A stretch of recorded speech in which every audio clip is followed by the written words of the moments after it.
Hello, my name is Meena. Right now I'm in the park and I'm trying to speak in English over there and uh, and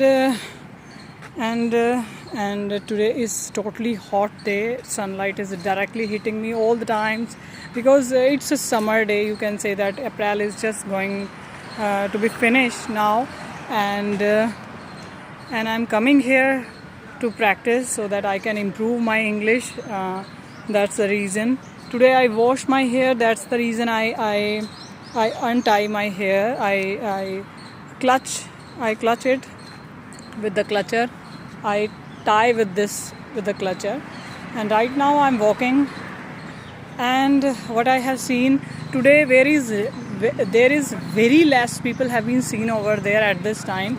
Otherwise, at this time, at least few people are walking, running, doing exercise. But at this time today, I can't see even a one person.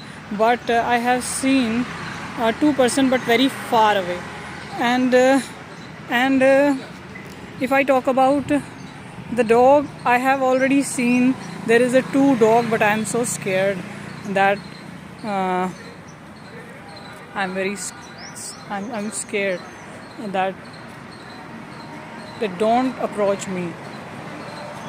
Actually, whenever I try to speak in English, I face a lot of difficulty. Sometimes I have no word, but I realize if I practice more, then the word automatically at the time I can speak.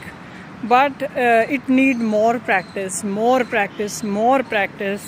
and without reading, without listening, it's not enough. I think, according to my case, because I have write so much, but my one of the bigger mistake is I didn't speak with anyone else in English, even if I'm not speaking with by myself in front of the mirror. That is my bigger mistake. That's the reason I'm not even capable in English properly. And but yes, I will try my hard to face this difficult time. But if I practice with consistency, then I know that I will achieve something. Because if I don't achieve nothing, but at least I achieve few. If I talk about earlier, 5 or 4 months ago,